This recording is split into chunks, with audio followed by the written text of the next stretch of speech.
Palagi niyong tandaan, matatamasa mo lang ang tagumpay kung hindi ka susuko.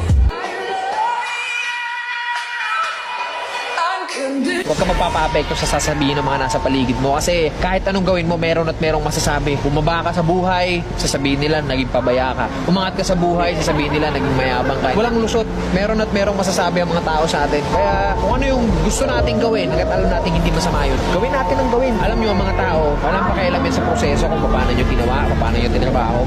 Mukhang ewan ka talaga para sa mga yan sa umpisa. Ang gustong makita lang ng mga tao palagi, yung finished product. Ano yung narating mo dyan. As long as di mo napapabayaan yung pamilya mo, yung sarili mo, sa kung ano man yung tinatahak mo, banat lang.